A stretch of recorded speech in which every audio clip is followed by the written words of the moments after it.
last guards who made up the crew seemed to find me an object of great curiosity. I guess I found them a great annoyance and no choice, as they would not be put off from asking incomprehensible questions as they would about my daily business. A young Malay shyly asked me what Paris is like.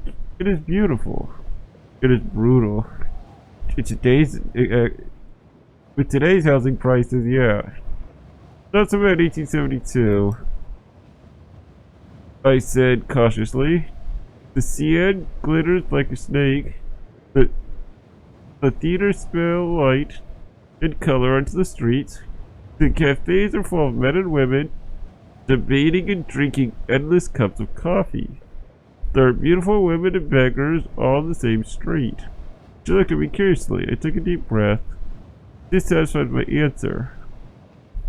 Never mind my thoughts. Perhaps you will see it yourself someday. It is much like any other place, I said finally. It's glorious and terrible.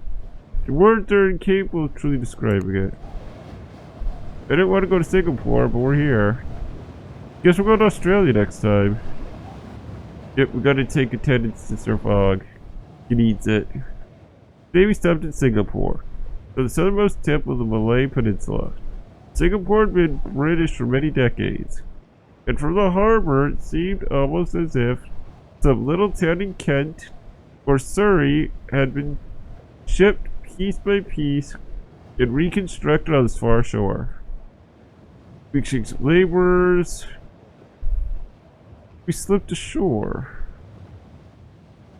Just because we might come here through here later again someday, I'm just gonna say we don't stay. Made sail by early afternoon. I've been worrying how we must make haste. Wait. Captain was on deck in the afternoon as they took a turn. He seemed to hesitate for a moment before he approached, and abruptly said, "My brother is an opium addict." Oh wow, this is the same captain that I was like saying, like debating against it. I am sorry. He laughed without any true good humor. The man is entirely gone from his dark eyes. My family is from Shanghai. We are poor, but instead of relieving my parents' cares, my older brother became an opium eater who lied and stole and wasted his days. How old were you? A little more humanity here. This is actually an interesting development. He seemed surprised at my question. Yeah, he probably expected me to, considering where I was earlier. But the thing is, you're studying it because of the humanity part of it. Not just because, you think it's morally wrong. I was 10 when he began. He shook his head. I left Shanghai at 15. I ended up in Singapore with nothing to my name but a shirt, and look where I am now. My parents live well on the money I send them. What of your brother? A look of fleeting sadness crossed his face before it hardened over. I do not know. Dead, probably, if not begging on the streets. He took a shaky breath. I have not talked to this for many years, but I wanted to tell you this, sir. Things are not so simple as you seem to think. Captain Og mounted swiftly, and my thoughts flickered between the captain's story and the chest of opium, even now in the cargo hold. See, that's a very curious thing. This helps her Fogg out. Okay. Obviously it's not so simple. But opium is still bad. We hit a squall today, and we're confined to our cabins. I could hear the sailors shout to each other outside as the ship pitched from side to side. Sir Fogg, in an uncharacteristic display of humanity was noisily sick in a nearby bucket. Whisked away the bucket wordlessly. I mopped his brow. An act which he clearly deemed overfamiliar. Given his compromised position. Seriously?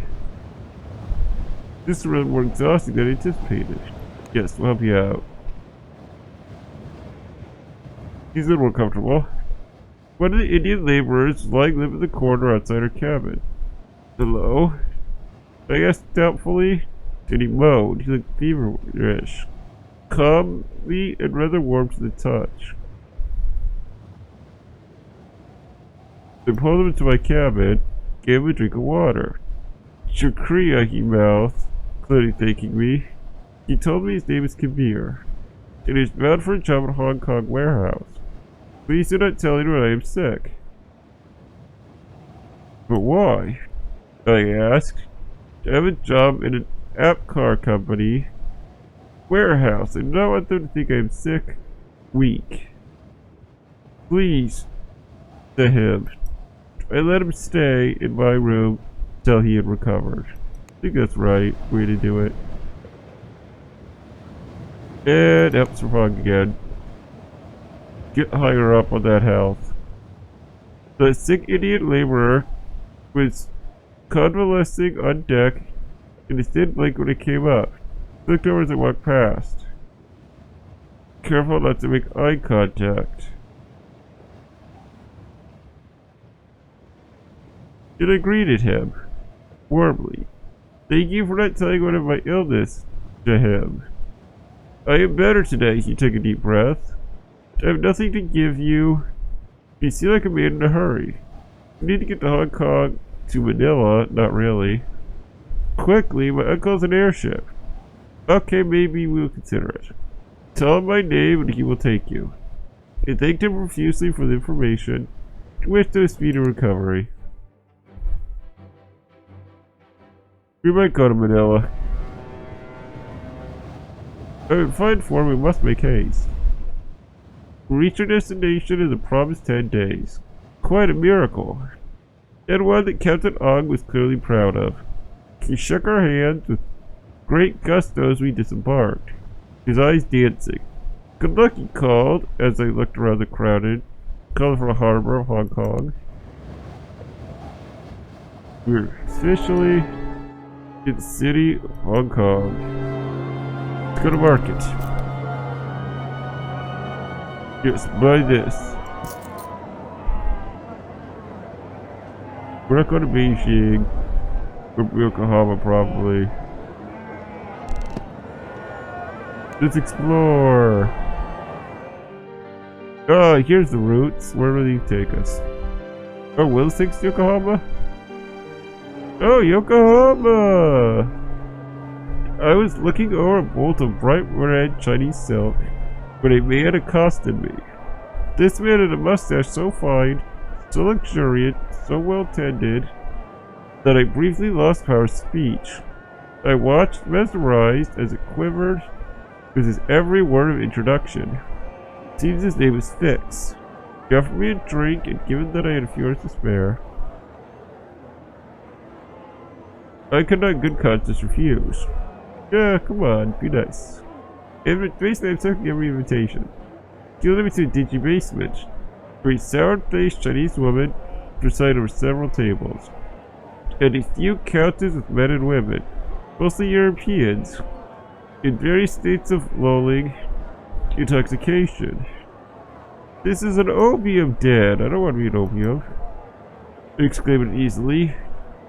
The gin is good, he told me, and ordered the bottle to prove his claim. She was thin and sharp, but not wholly distasteful.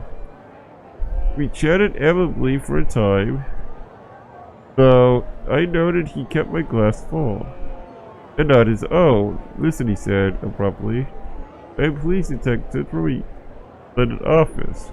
You're a detective? I cannot hide my incredulity. When he presented me with his commission, it seemed all respects genuine and correct. You have been duped, he resumed. Mr. Fogg's waiver is a pretext.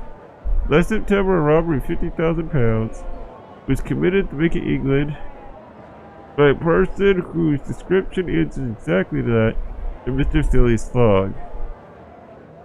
What, £50,000, did you say? What nonsense. I drank tails my fist. That is some baloney. My master's the most honorable of men. You know scarcely anything your master thinks granted on. He went to his service the day he departed on the so-called wager, carrying little but a large quantity of banknotes. He soon got to be a thief. He is an honest man, they started mechanically. Though the face of things is absolute certainty, I found myself assailed with sprinkles of doubt. The detective hissed a breath, fluttered the tips of his oiled mustache. I could arrest his accomplice. I have done nothing wrong. I protested. Then you must help me, he replied. Dick pressed the pipe into my hand and unthinkingly pushed into my mouth. As my head began to swirl and spin. Have I been drugged? My fingers shivered. Suddenly I recognized the bleary thoughts for what they were. I'm in Joyce meandering. This is an opium pipe, I accused, standing so abruptly that my chair tipped over. How dare you, sir? Flex chuckled hollowly. I dare because I must all costs separate from your master, as you call him. Then you will fail. Having delivered my dramatic promise, I stalked out of the opium den without a backwards glance. Fresh air cleared my senses a little, and I returned with shaky steps to Sir Fogg. Despite the gin sloshing its way through my body, I felt sober as a judge and twice as grim.